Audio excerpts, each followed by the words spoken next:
Good afternoon sir. Good afternoon. Last class में मतलब कल हम लोगों ने मोमेंटम कंजर्वेशन देखा था, यस याद सर। है? Yes sir. Yes sir. तो चलो इसी में थोड़ा आगे बढ़ते हैं आज।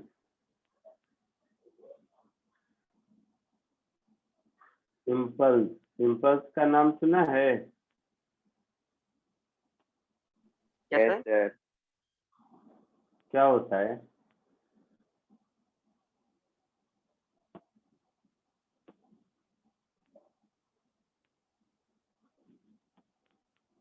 F into T.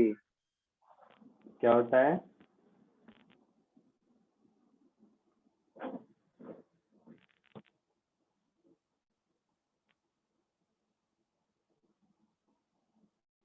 चलो न्यूटन सेकेंड लॉ से हम लोगों को मालूम है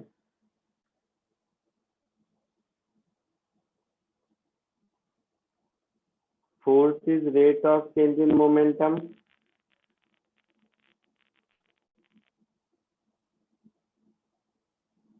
ऐसा होता है ना?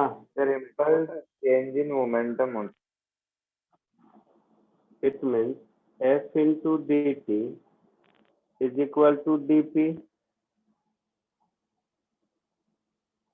है ना? Yes. तो ये जो टर्म है,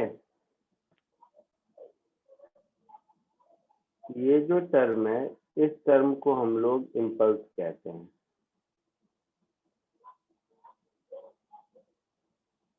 ठीक है?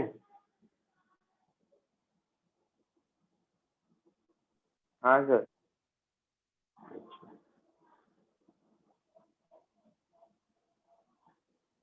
तो इम्पल्स क्या हुआ?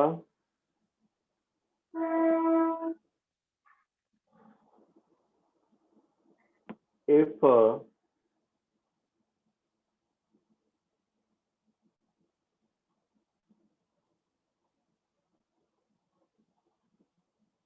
largely equal to, if a force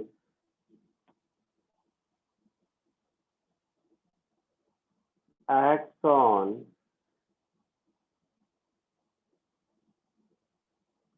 an object for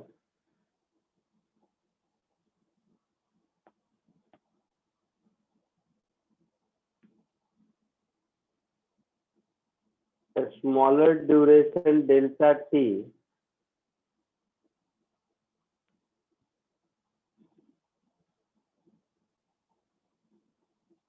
then F into delta t is equal to J is called impulse.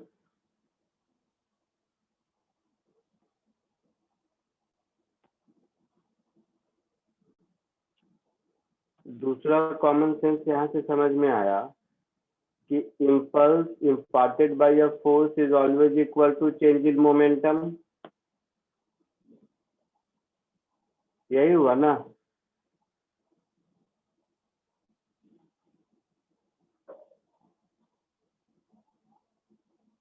इस एक्सप्रेशन sir. का मतलब यही हुआ ना, impulse is equal to change in sir. Momentum. हाँ sir. Yes sir.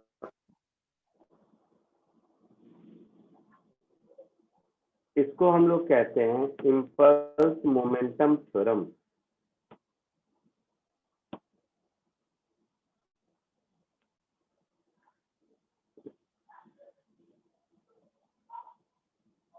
इसको हम लोग कहते हैं इम्पल्स मोमेंटम थ्योरम।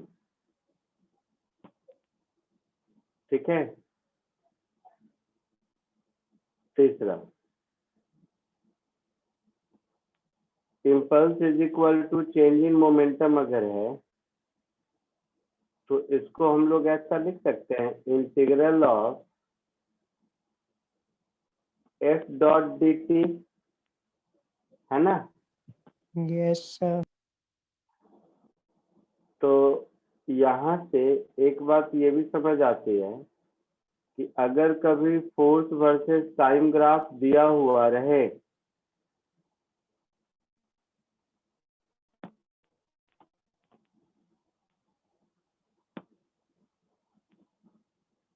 तो फोर्स वर्सेस टाइम ग्राफ का एरिया अंडर कर्व इम्पल्स के बराबर होगा। Yes, sir. तो यहाँ से ये भी समझ आया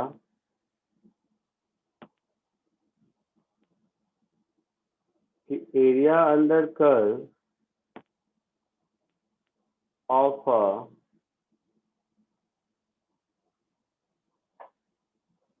F versus T graph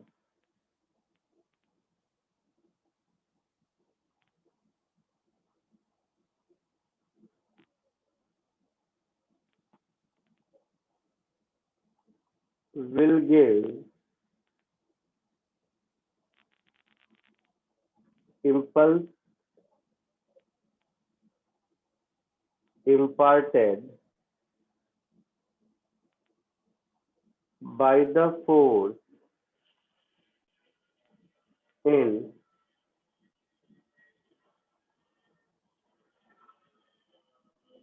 given time interval।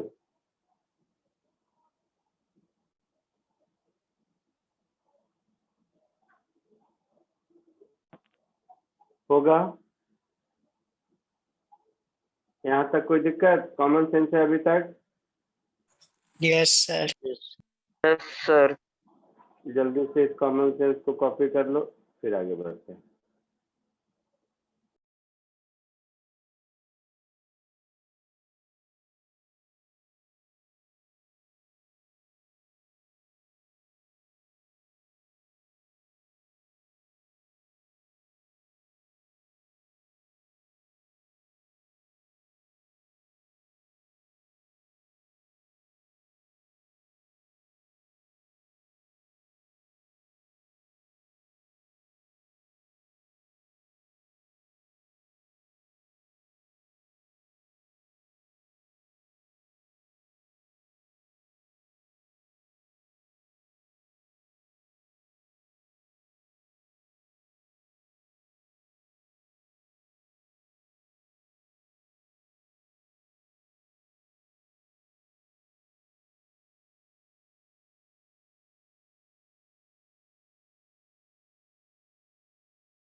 Done, sir.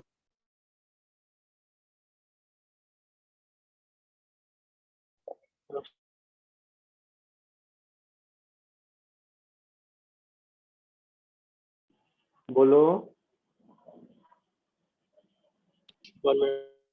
Done, sir. हो गया? Yes, sir. सर वो लास्ट लाइन में लास्ट डेल्टा टी है ना? क्या? सर लास्ट लाइन में last word interval delta T, sorry impulse interval delta T है ना?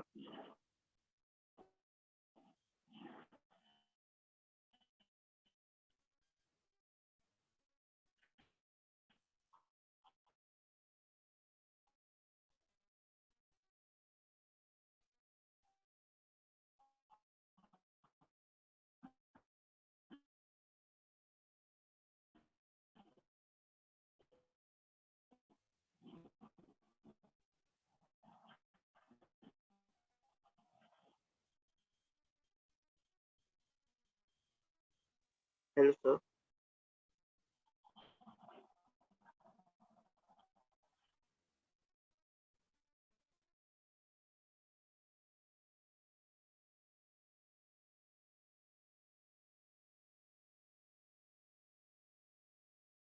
हाँ वो डेल्टा टी था।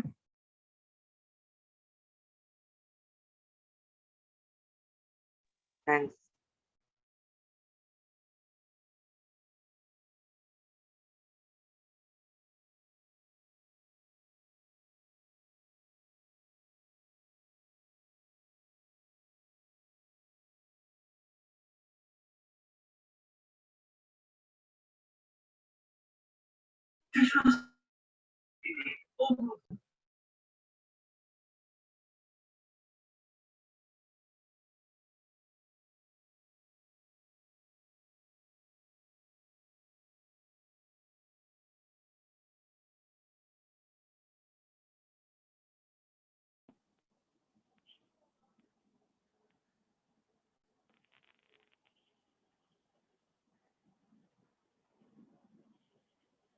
आवाज आ रही है? हाँ सर। Yes sir. इंटरनेट बीच में डिस्कनेक्ट हो गया था। नेक्स्ट एक और टर्म है जिसको कहते हैं कोएफिशिएंट ऑफ रेस्टिट्यूशन। नाम सुना है?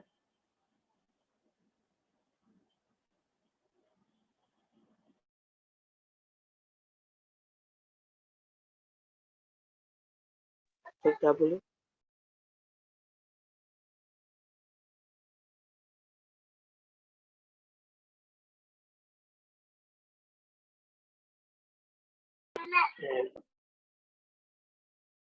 सर आपकी आवाज नहीं आ रही।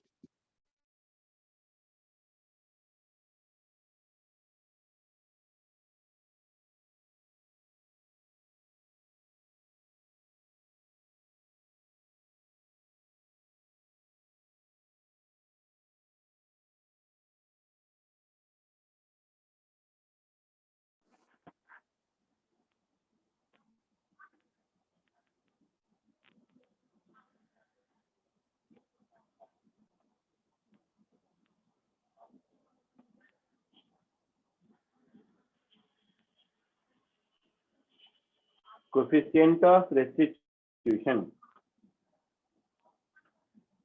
होता क्या है? सपोज कोई मान लो किसी सेफ साइज का ये एक ऑब्जेक्ट है और ये एक दूसरा ऑब्जेक्ट है, तो ये दोनों ऑब्जेक्ट जब एक दूसरे से टकराते हैं, इसको मान लो ए कह दो और इसको बी कह दो, तो ए बी पर फोर्स इधर लगाता है ना, और बी ए पर फोर्स इधर लगाता है, और ये दोनों फोर्स इक्वल अपोजिट होंगे, है ना? बोलो, यस सर। आवाज आ रही है? Yes sir. Yes sir. Yes, sir. तो जितनी देर तक अगर ये लो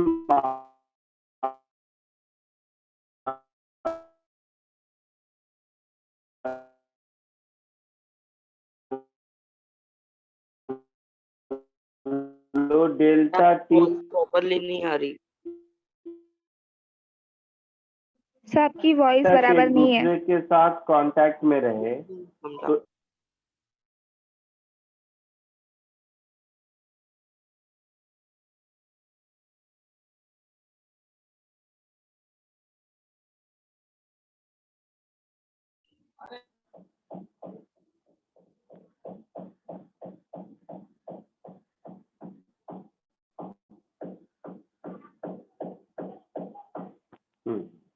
मैं कह रहा था कि जब दो ऑब्जेक्ट एक दूसरे को टकराते हैं, जैसे एक रबर का बॉल को ऊपर से थ्रो करो तो ये ग्राउंड के साथ जाता है, फिर डिफॉर्म होता है, फिर दोबारा अपने शेप को रिगेन करता है और फिर बाउंस होता है, यही कहानी होती है। Yes sir. तो ग्राउंड इस पर जो फोर्स लगाता है उसकी वजह से ये अपना शेप रीगेन करता है, और अगर शेप रीगेन नहीं कर पाया तो बाउंस नहीं होगा। जैसे किसी च्युइंगम को ऊपर से नीचे चिपकाओ तो वो नीचे जाके फैल गया और वापस नहीं बाउंस होगा, वहीं चिपक जाता है। सर अब क्या बोले, थोड़ा सुनने में नहीं आया। तो जब भी कभी दो ऑब्जेक्ट एक दूसरे के साथ टकराते हैं तो दोनों एक दूसरे पर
हेलो सर।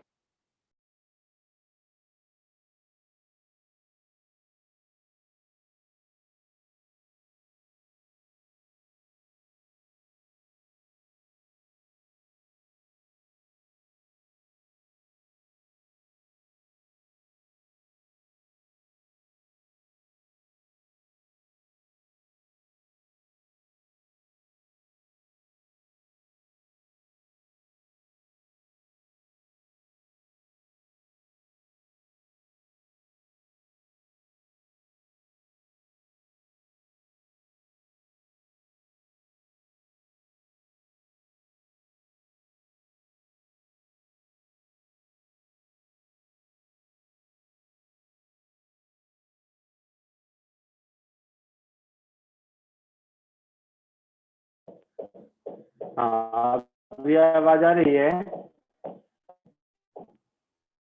हाँ सर, आवाज आ सर रहा है। थोड़ा अटक सर वो जो आप लास्ट बोल तो रहे थे ना, वो आप रिपीट कर सकते, वो समझा दोनों नहीं एक कुछ। दूसरे पर, जब दो ऑब्जेक्ट एक दूसरे के साथ कांटेक्ट में रहेगा तो दोनों एक दूसरे पर फोर्स लगाएंगे। जितनी देर यस सर। कांटेक्ट में रहेगा उतनी देर फोर्स लगाएंगे। तो ये दोनों यस सर। ऑब्जेक्ट एक दूसरे पर इम्पल्स लगाएगा। ए बी पर इम्पल्स राइटवर्ड लगाएगा तो बी ए पर इम्पल्स लेफ्टवर्ड लगाएगा। दोनों में अपने अपने चेंज इन मोमेंटम होंगे। कोफिशिएंट ऑफ रेस्टिट्यूशन का मतलब होता है इम्पल्स ऑफ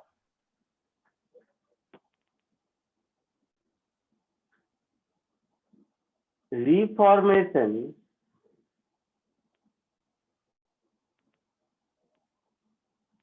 upon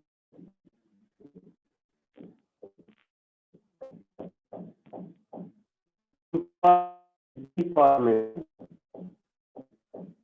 एक बार फिर से मैं आपको ये रिफॉर्मेशन और डिफॉर्मेशन का मीनिंग समझाने का कोशिश करता हूँ।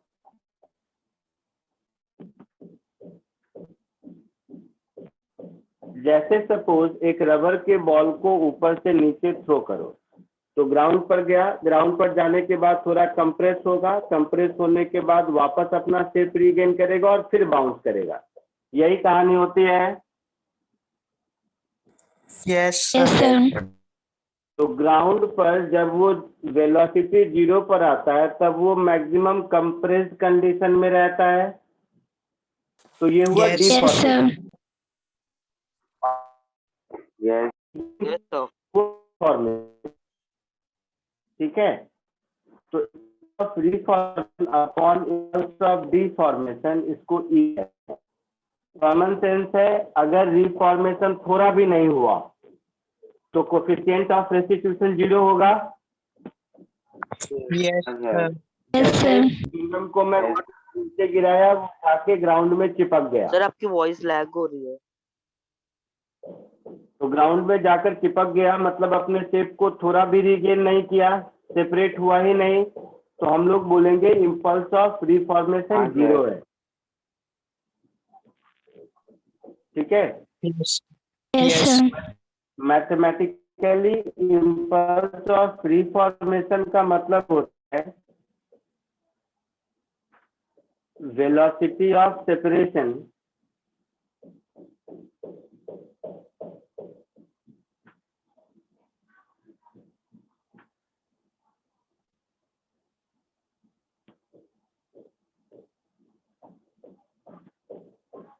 Upon hello sir. Velocity of approach.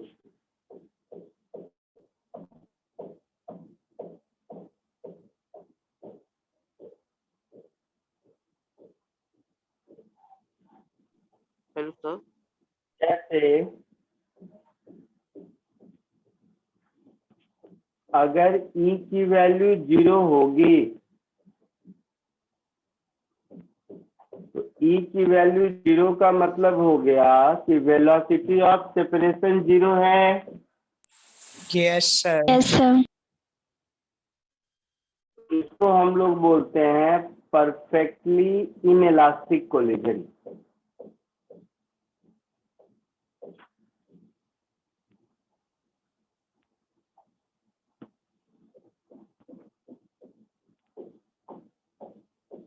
ई की वैल्यू अगर 1 है तो इसको हम लोग बोलते हैं इलास्टिक कोलिजन।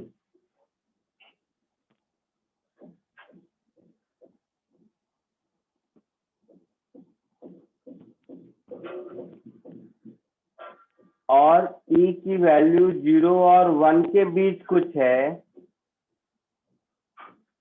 तो इसको हम लोग बोलते हैं इनइलास्टिक कोलिजन।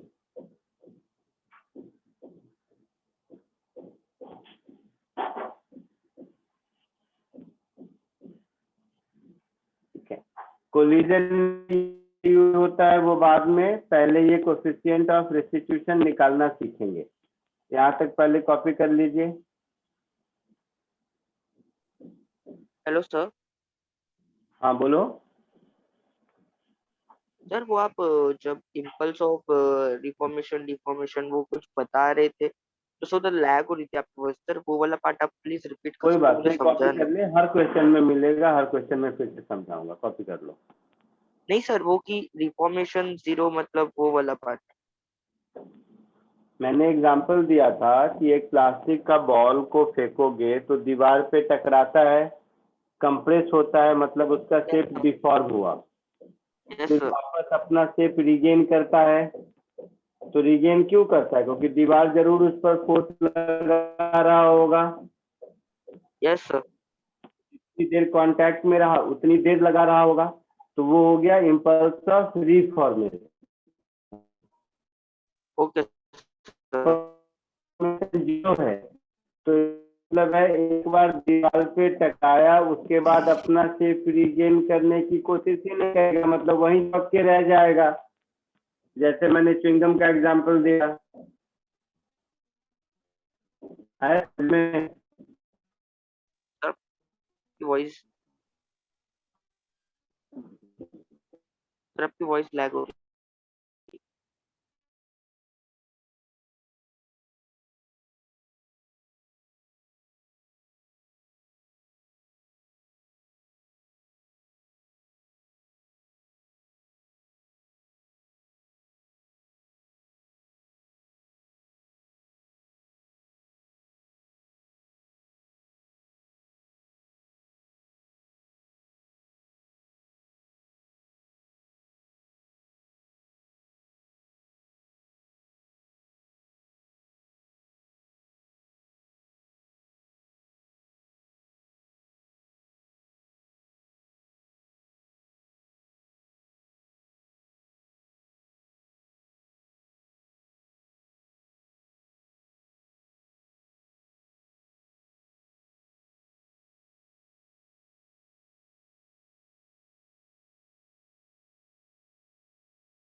लिख लिया सबने?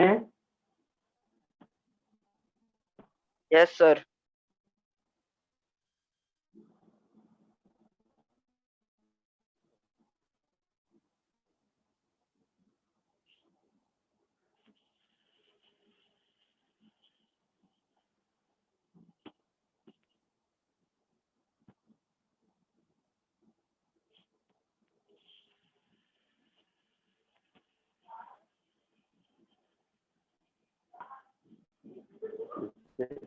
ये एक सिंपल क्वेश्चन करो, पहले केवल कोफिशिएंट ऑफ रेस्टिट्यूशन कैलकुलेट करने वाला है क्वेश्चन करो।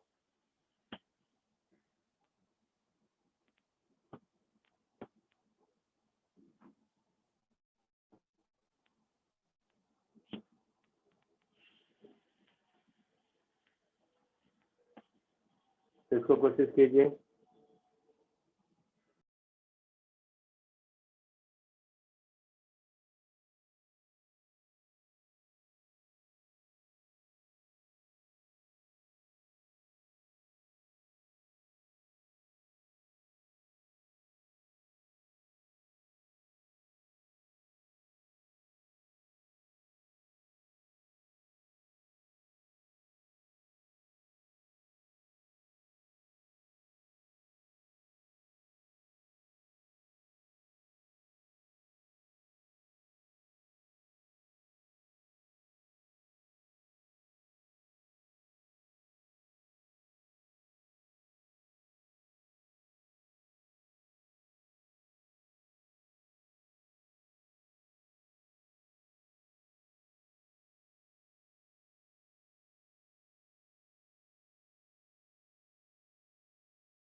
आया आंसर किसी को? Yes, sir. क्या आया? E under root 2h upon G.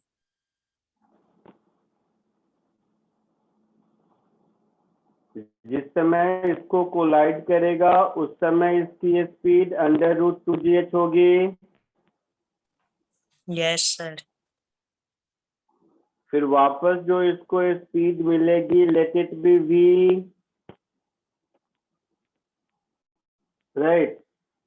तो Yes. Coefficient of restitution is velocity of separation upon velocity of approach. Yes, sir. तो Yes, velocity of separation v हो गया, Yes, sir. Velocity of approach √2gh हो गया। तो v की value मिल गई e √2gh Yes, sir. मिली। Yes, sir. आपसे क्या पूछा है? Hi. फर्दर कितना ऊपर जाएगा यही पूछा है। Yes, sir. तो h डैश क्या होगा? v²/2g, that Yes. Is e² 2gh upon 2g, that is e²h। ये हमारा आंसर होगा। Yes, sir. आया समझ में? Sir Yes, H sir. Dash पक्का? कौन सी साइड है? H dash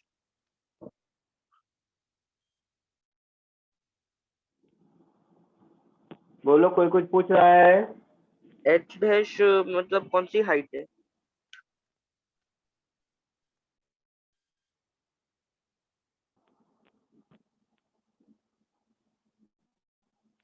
hello sir. नहीं आ रही तुम्हारी आवाज? Hello sir. Hello sir. Hello sir.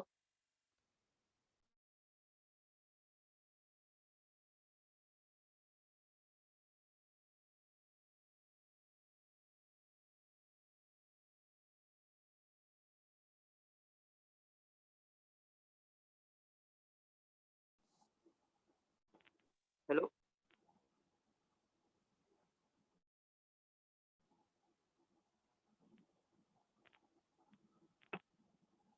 हाँ, आवाज आ रही है। Hello sir. हाँ, बोलो बोलो। सर मुझे लास्ट के नहीं समझे।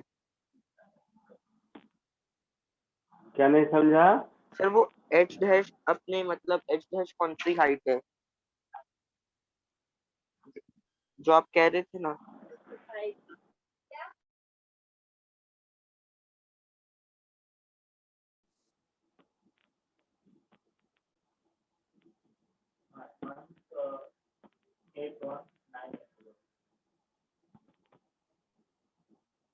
इसको वापस वेलोसिटी v मिली तो वापस फिर कुछ ऊपर जाएगा ना, हाँ सर। फिर नीचे आए तो वापस कितना ऊपर जाएगा वो है हाइट h डैश। क्वेश्चन पढ़ो ना, इंग्लिश है, इसमें कौन सा फिजिक्स है? What will be the height regained after collision. तो जमीन से टकराने के बाद वो कितना हाइट ऊपर जाएगा, ओके सर। कितना हाइट वापस रीगेन करेगा। Okay sir, got it. तो जमीन से टकराने के बाद इसकी स्पीड अगर v हो गई तो v²/2g मैक्सिमम हाइट ऊपर जाएगा। Yes sir. ठीक है, यस सिंपल सर। था ये। Yes sir. Yes sir.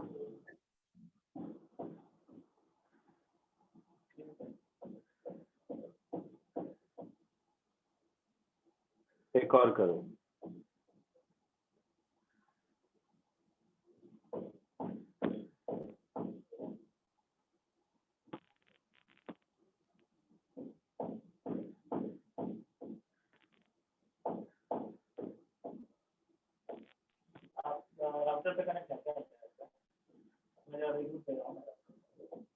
एक मिनट रुकिए।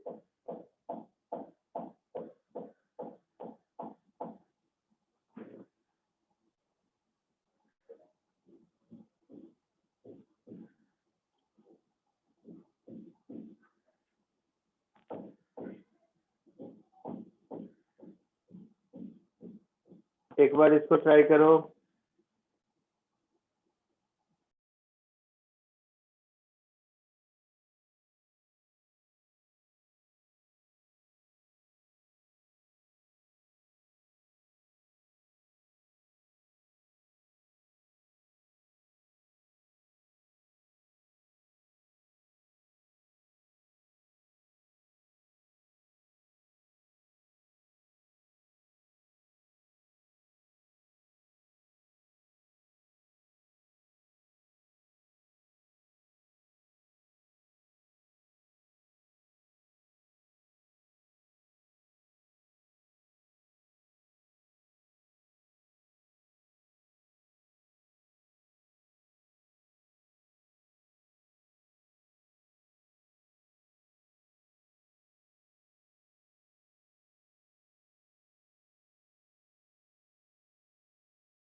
क्वेश्चन समझ आया सबको? किसी को दिक्कत है समझने में?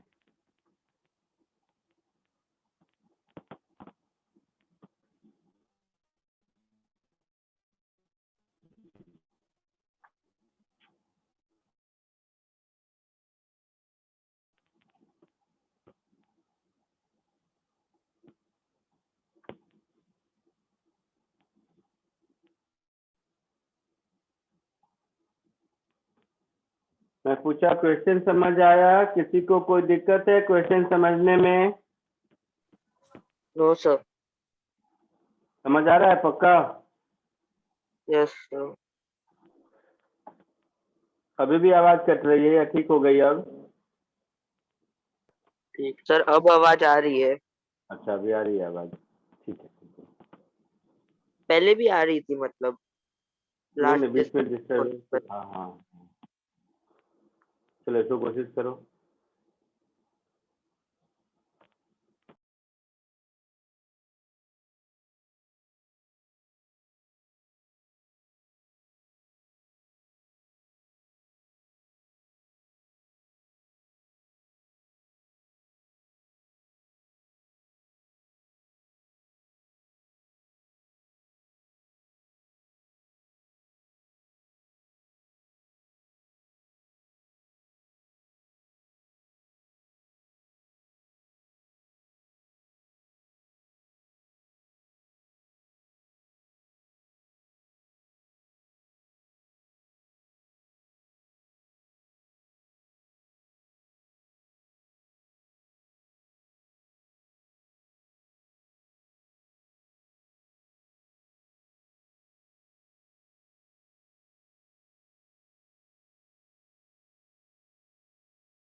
आया कुछ आंसर किसी को?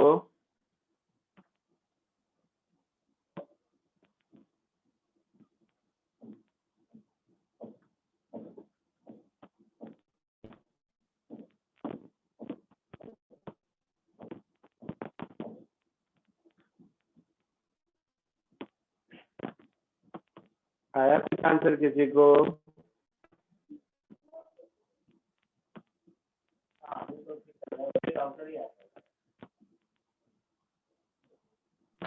No, sir. आवाज आ रही है? Yes, Yes, sir. sir.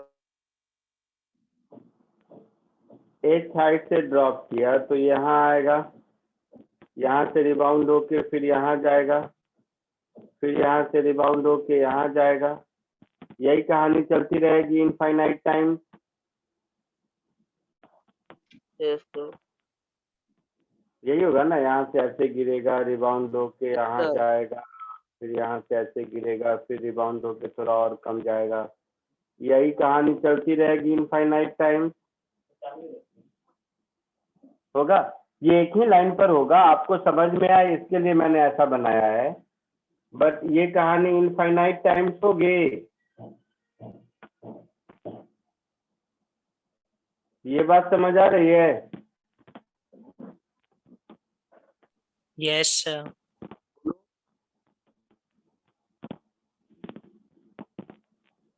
कुछ तो बोल, हाँ ना, कैसे समझूंगा Yes, मैं? sir. Yes, sir. अच्छा, तो देखना ध्यान से, यहाँ से यहाँ तक ये टाइम कितना लगेगा?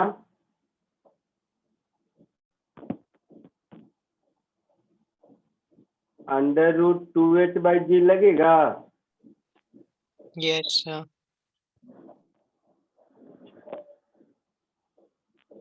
अब ये हाइट है h मान लो, ये है h1, ये है h2, ये है h3, ये है h4, ऐसा ही होता रहेगा, Yes, sir. है ना? तो ये वाला टाइम कितना होगा यहाँ से यहाँ तक जाने का और यहाँ से यहाँ तक आने का, h के टर्म में बोलोगे तो?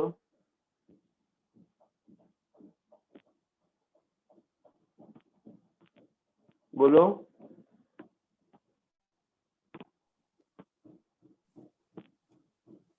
Two Sir, times under root T under root h/g. h minus h1 by g. 2e under root h/g. अरे ई की बात नहीं है, ई को छोड़ो, छोड़ो तुम लोग, इधर देख, Minus h1. चल इधर देख, यहाँ जब टकराएगा इस समय इसकी स्पीड होगी √2gh, और Yes. जो स्पीड को वापस मिलेगी यहाँ पर, ये वैल्यू होगी e times √2gh। Yes, sir. तो यहाँ से यहाँ तक का टाइम ऑफ फ्लाइट कितना होता है? 2u/g होता है। Yes, sir. Yes, sir. तो इस वाले में पहले वाले में टाइम लगेगा √2h/g, दूसरे वाले में टाइम लगेगा 2u/g, that is 2 into e √2gh/g, ऐसा लगेगा।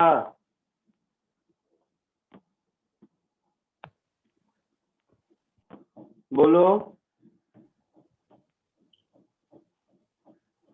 दैट इज 2e √2h/g, ऐसा होगा। Yes, sir. सिमिलरली थर्ड वाले रिबाउंड में टाइम कितना लगेगा? e² हो जाएगा यहाँ पर,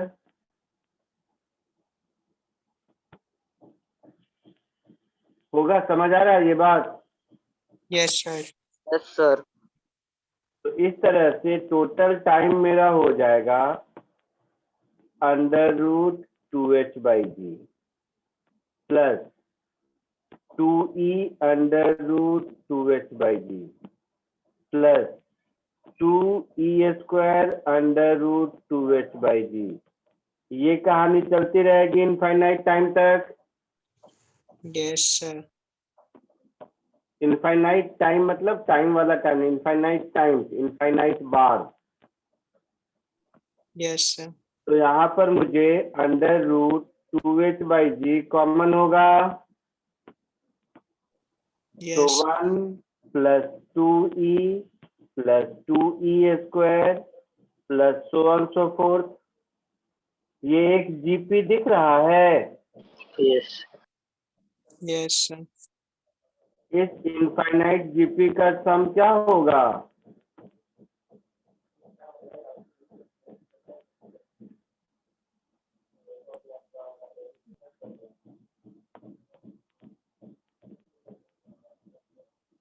इनफाइनाइट जीपी का सम मालूम है?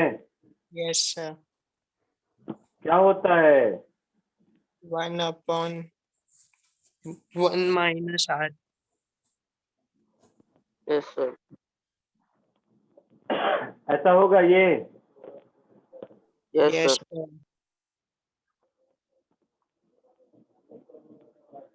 तो under root 2h/g 1 plus e upon 1 minus e, ऐसा कुछ आंसर आया? Yes, sir. आया समझ में? Yes, sir. यस सर तो कॉपी कर लीजिए, बी सी डी पार्ट खुद से कोशिश कीजिए अब।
आया बी पार्ट का आंसर? सर आपका आवाज अच्छे से नहीं आ रहा है। बी पार्ट का आंसर आया? सर कर रहा हूँ। सर आपका वॉइस क्रैक हो रहा है बहुत। फिर आवाज नहीं आ रही है? नहीं आ सर, रही अभी है, आ रही है, आ रही है सर। आ रही है सर, अभी आ रही है। बी पार्ट का आंसर आया, find the total change in momentum in this time.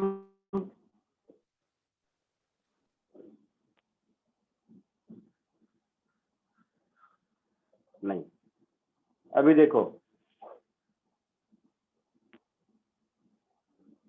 अभी देखा था change in momentum is equal to impulse, ऐसा देखा था, यस सर, और impulse is force into time, ऐसा देखा था। Yes yes sir. सर, तो इस पूरे प्रोसेस में फोर्स तो केवल mg लग रहा है, और कितने टाइम तक लगा? तो इतने टाइम तक लगा, √2 √2h।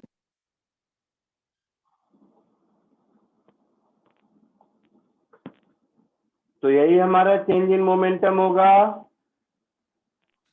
यस सर,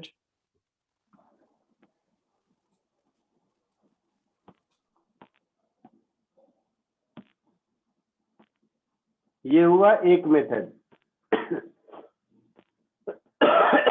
इसको दूसरे मेथड से भी कर सकते हैं कि हर एक कोलिजन में कितना चेंज इन मोमेंटम हुआ है, उस चेंज इन मोमेंटम को इनफाइनाइट सीरीज को ऐड कर देंगे तो भी यही मिलना चाहिए। यस सर, इसमें तो मैंने इम्पल्स वाला मेथड लगाया ना। मान लो मैं इम्पल्स को नहीं यूज करना चाहता हूं, तो मेरे लिए टोटल चेंज इन मोमेंटम का मतलब हुआ change in momentum in first collision plus change in momentum in second collision plus so on so fourth, ऐसा होगा। यस सर, पहले कोलिजन में डाउनवर्ड वेलोसिटी, कुछ भी मान लो u √2gh था, पहले कोलिजन में ये वेलोसिटी u था, विच इज √2gh, u का वैल्यू बाद में पुट करेंगे, और कोलिजन के बाद e टाइम्स u हो गया, यस सर, है ना। Yes sir. यस सर, इसी तरह दूसरे कोलिजन में eu था, और कोलिजन के बाद e² u हो गया। यही कहानी चलती रहेगी ना। यस सर, तो यस सर। पहले कोलिजन में चेंज इन मोमेंटम कितना हुआ? Yes sir. एम ऐसा हुआ, yes sir. Yes sir, downward u था, अपवर्ड eu हो गया, तो चेंज कितना हुआ? दोनों का sum. Yes yes sir, sir. दूसरे में क्या हो जाएगा? m eu into 1 plus e। Yes sir. तीसरे में क्या हो जाएगा? m e² u into 1 plus e। यही इनफाइनाइट सीरीज चलता रहेगा। Yes sir, M you into 1 plus E को कॉमन ले लो, सो 1 प्लस ई² ये इनफाइनाइट टर्म हो गया। यस सर, तो ये हो गया m you into 1 plus e, 1/1 minus e, u की वैल्यू √2gh, तो m into √2gh into 1 plus e divided by 1 minus e. देखो सेम आंसर आया। यस सर,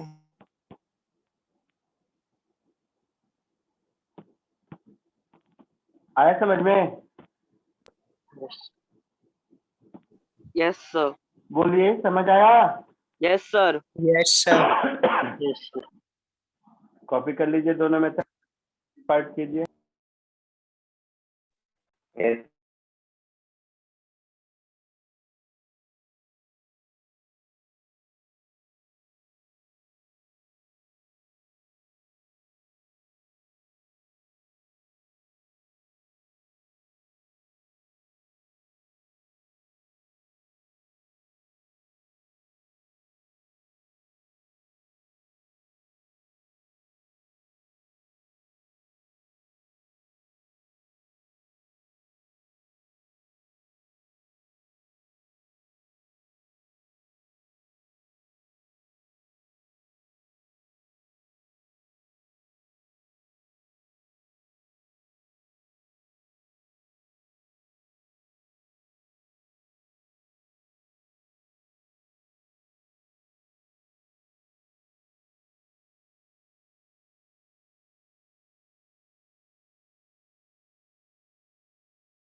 आगे बढ़ूं?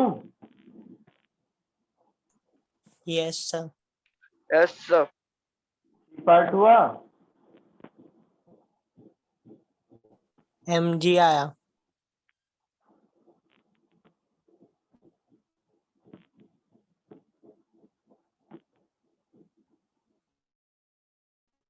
बोलो। Yes, sir. सी पार्ट भी देखोगे ध्यान से तो हम लोगों ने पार्ट के सेकेंड मेथड में कर ही दिया है।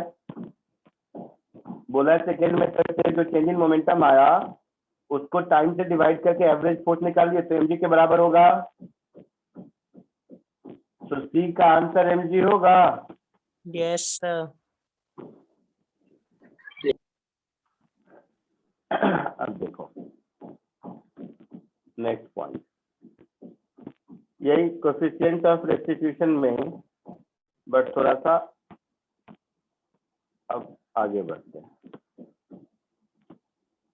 अभी तक जितना एग्जाम्पल लिया हम लोगों ने, दोनों एग्जाम्पल, दोनों में क्या है कि एक ही ऑब्जेक्ट मूव कर रहा है, दूसरा रेस्ट पर है। Yes, sir.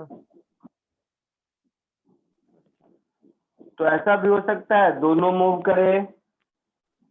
Yes, sir. जैसे ये अगर U1 से जा रहा है इधर और ये अगर U2 से जा रहा है इधर लैग हो और रही है। दोनों कोलाइड करेंगे तो वेलोसिटी ऑफ अप्रोच को क्या लिखोगे?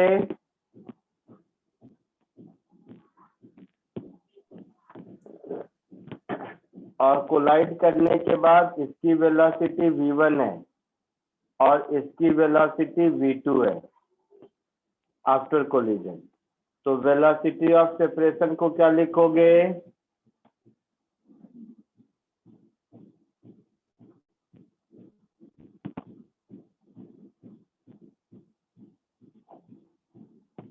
बताओ। Velocity of approach, A B को अप्रोच कर रहा है कितनी वेलोसिटी से? u1 माइनस u2 से। Yes, yes sir. सर। और वेलोसिटी ऑफ सेपरेशन कितना होगा? V1 minus V2. नहीं, v2 minus v1। Common sense से सोच। ए मैंने बी को अप्रोच कर रहा है तभी कोलाइड किया, यस सर। Yes, मतलब ए की वेलोसिटी बी से ज्यादा होगी। यहाँ दोनों सेपरेट हो रहे हैं तो सेपरेट कब होंगे? जब v2 v1 से ज्यादा होगा। yes, sir. Yes sir. आया समझ में? Yes, sir.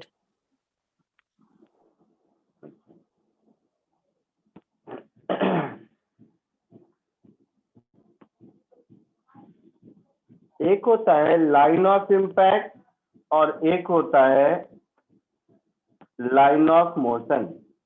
ये दोनों दो अलग अलग चीजें हैं। जैसे मान लो ये एक बॉल है और ये एक बॉल है। ये बॉल मान लो इधर जा रहा है और ये बॉल मान लो इधर जा रहा है। ये दोनों ऑब्लिकली टकराया तो ये जो लाइन है ये होगा लाइन ऑफ इम्पैक्ट।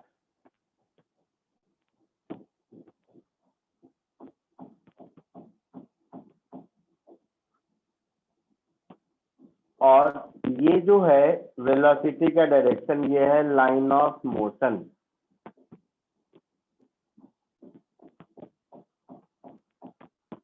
तो ऐसे केसेस में जिसमें लाइन ऑफ मोशन और लाइन ऑफ इम्पैक्ट अलग अलग है, वैसे केसेस में मान लो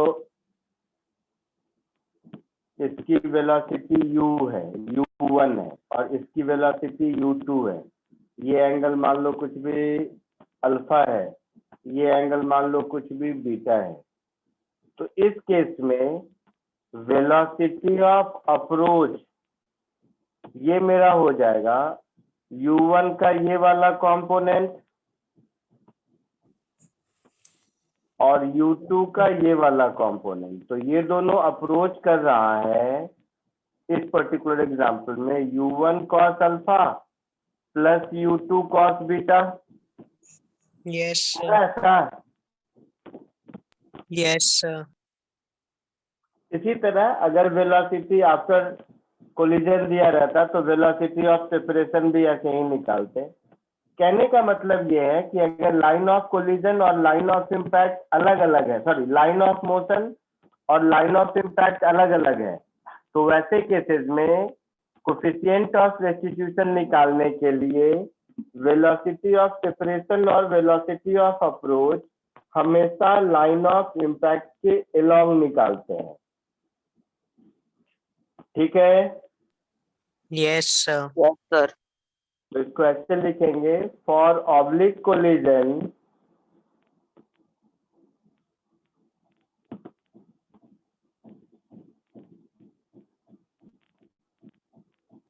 velocity of separation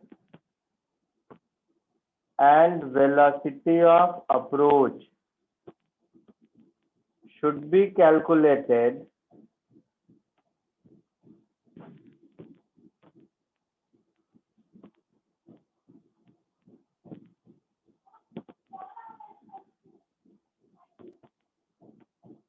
along line of impact।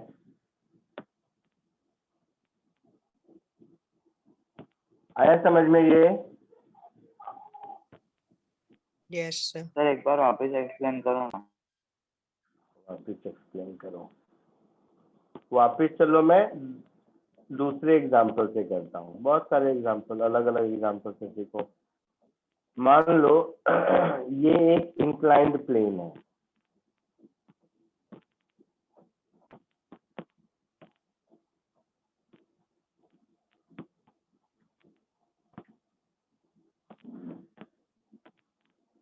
Best example यही है, इसी में तुम हर साल सब कुछ क्लियर कर देता हूँ। मान लो ये एक इंक्लाइंड प्लेन है जिसका एंगल ऑफ इंक्लिनेशन थीटा है और ये अभी रेस्ट पर है।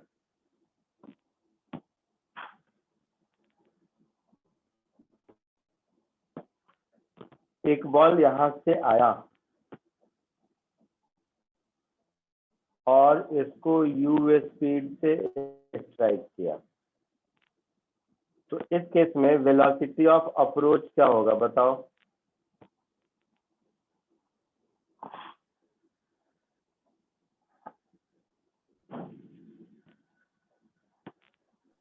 क्यू।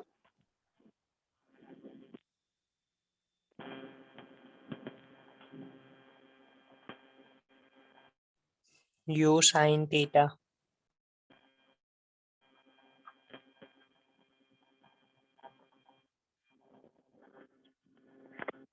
बोलो क्या बोल रहे थे?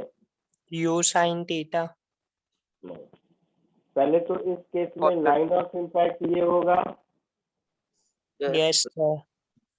तो ये एंगल थीटा है तो ये भी थीटा होगा, तो u Yes. का कंपोनेंट ये हो गया u cos theta. Yes Yes, sir. Yes sir. Sir. Long line of impact ये u cos थीटा है, तो वेलोसिटी ऑफ अप्रोच हो गया u cos थीटा। ठीक है, Yes, sir. चलो एक दूसरा एग्जांपल।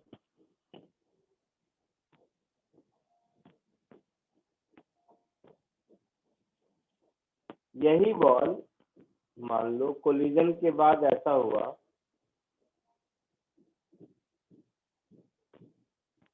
कि ये इंक्लाइन प्लेन ऐसे जाने लगा, मान लो कुछ भी v1 वेलोसिटी से, और ये बॉल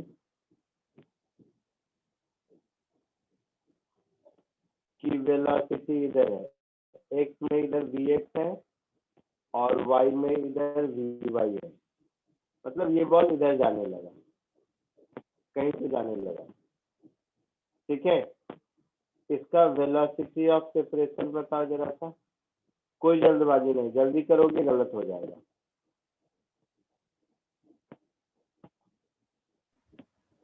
सोच के इसका वेलोसिटी ऑफ प्रोसीजर बताओ, 2 मिनट टाइम लो, चलेगा।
बोलो, आया कुछ?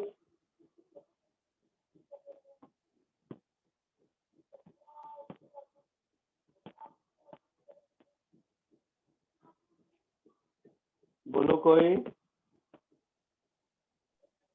No sir. Sir v by cos theta।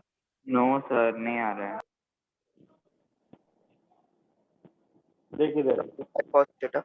देख देख इधर,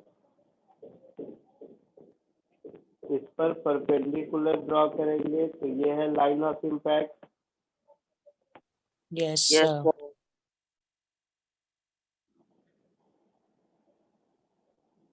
ये एंगल अगर थीटा है तो ये भी थीटा होगा।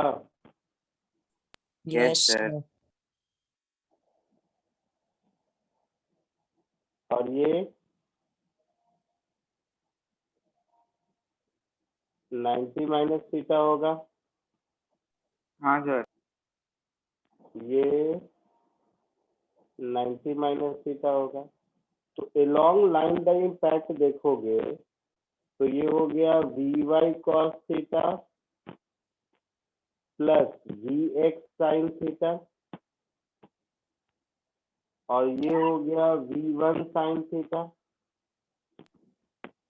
तो वेलोसिटी ऑफ सेपरेशन दिख रहा है, v one sine theta plus v y cos theta plus v x sine theta, ये वेलोसिटी ऑफ सेपरेशन होगा। ये इधर इस वी वन साइन थीटा से इधर जा रहा है और एलोंग लाइन ऑफ इम्पैक्ट, और ये v y cos theta plus v x sine theta से इधर जा रहा है। तो दोनों सेपरेट किस स्पीड से हो रहे हैं, दिस प्लस दिस।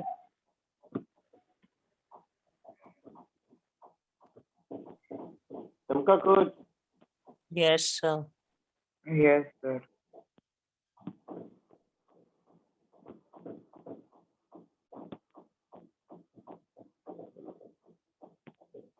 एक छोटा सा क्वेश्चन देखो।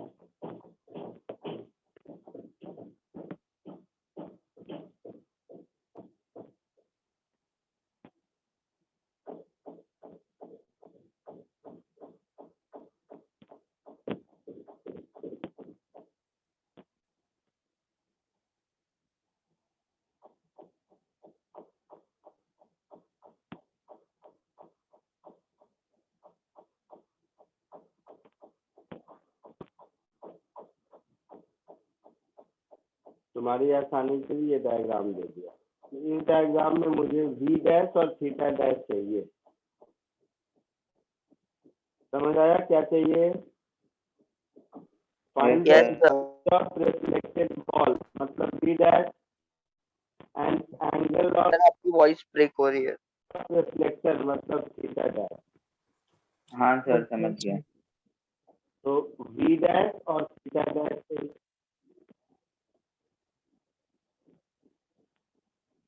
कोशिश करो।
आया कुछ बताओ,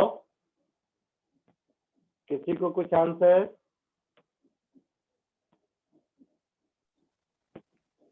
स्पीड आया, क्या आया? E v cos theta plus v sin theta.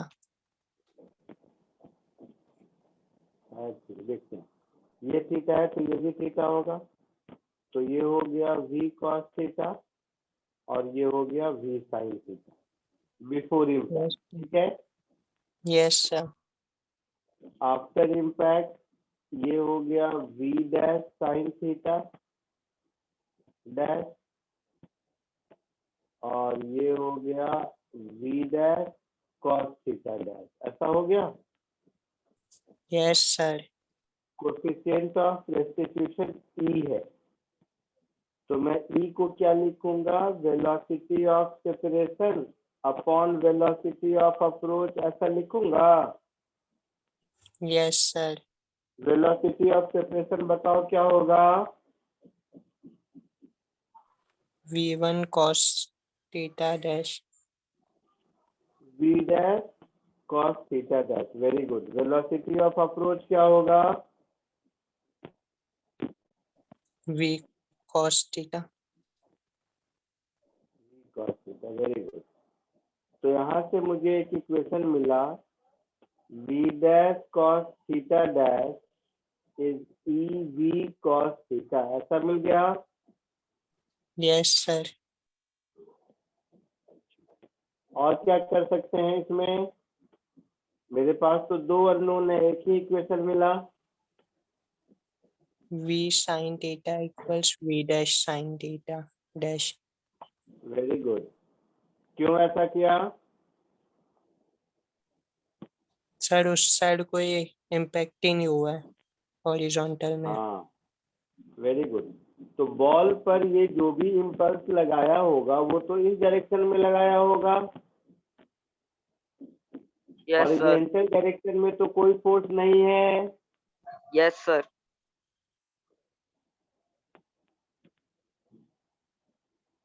तो हॉरिजॉन्टल डायरेक्शन में अगर कोई फोर्स नहीं है तो हॉरिजॉन्टल डायरेक्शन का वेलोसिटी मोमेंटम चेंज नहीं होना चाहिए, मतलब वेलोसिटी चेंज नहीं होनी चाहिए, मतलब v sin थीटा और v dash sin theta dash same है ना।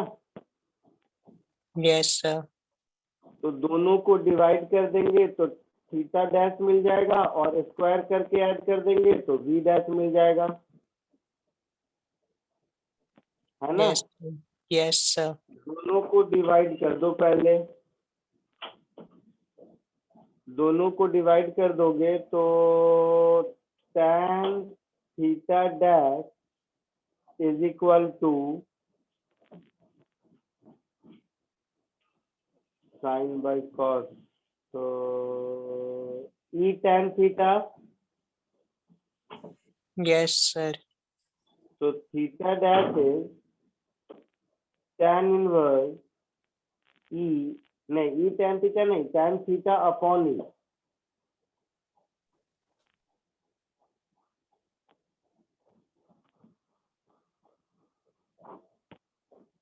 दोनों को डिवाइड करोगे तो tan थीटा अपॉन ई होगा ना। हाँ सर। तो थीटा डैश मुझे मिल गया tan inverse tan theta upon e, ये आंसर हो गया। Yes sir. और दोनों को स्क्वायर करके ऐड कर दोगे तो v डैश हो जाएगा मेरा under root v sine theta का square plus e v cos theta का स्क्वायर, ऐसा होगा। Yes sir.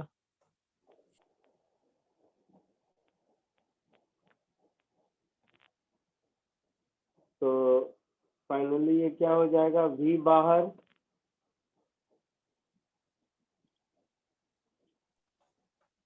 Under root sine square theta plus e square cos square theta Yes, sir. तो ये हो गया वी डैश का आंसर। सबको समझ आया ये? Yes, sir. Yes sir. Copy कर लो इसको, कॉपी कर लो, अगली क्लास में इसकी और प्रैक्टिस करेंगे। आज के लिए इतना ही, नेक्स्ट लेक्चर में मिलते हैं। रिकॉर्डिंग में बंद करता हूँ, स्क्रीन सामने रहेगा, लिख लो, उसके बाद जाना।